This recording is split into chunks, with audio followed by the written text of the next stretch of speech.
Qui a dit que la culture est parfaite? Qui a dit que la coutume est parfaite? La culture, la coutume, avec tout le respect qu'on leur doit, sont des choses qui ont été conçues par nos aïeux. C'est l'ensemble des comportements, des choses qu'ils ont imaginées, qu'ils ont faites, qu'ils ont décidées en fonction de leur époque. Et avec tout le respect qu'on leur doit, certaines de ces choses ne sont plus valables aujourd'hui. Et ça comporte aussi beaucoup de conneries. C'est quelle culture où il faut vérifier, où les hommes de la famille doivent vérifier les seins d'une fille pour voir si elle est en train de bien grandir? C'est quoi cette culture? C'est qui l'ancêtre qui a pensé comme ça? S'il était encore vivant, je lui porterais plainte moi-même. Donc, la culture n'est pas une justification à tout. Donc, certaines choses de la culture doivent être mises à jour, doivent être revisées. Mais on sait que ça n'arrivera jamais.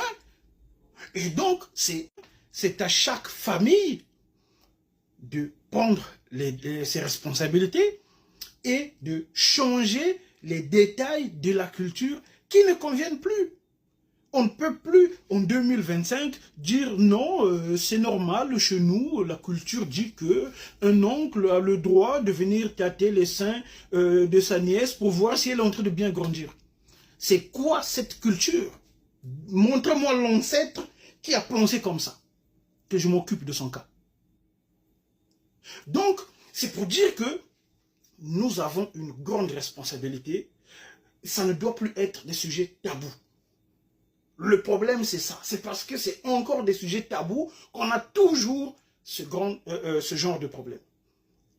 Les enfants ne sont pas conscients. On parle des enfants, filles bien sûr. Les enfants ne sont pas conscients que quand quelqu'un me dit telle phrase, tel mot, signal d'alarme, je dois être alarmé qu'il y a un problème. Ça ne va pas. C'est pas normal qu'ils me disent ça. S'il touche telle partie de mon corps, et vous voyez très bien de quelle partie je parle, voilà, je n'ai pas besoin de rentrer dans le détail. Signal d'alarme. Voilà. Donc, c'est à nous de protéger les enfants. Nous devons le dire aux enfants. Donc, vous imaginez que beaucoup de parents aujourd'hui ont ce problème parce qu'elles pensent, ou plutôt ils pensent que l'enfant est encore trop petit pour commencer à lui parler de ce genre de choses. Mais c'est justement pour ça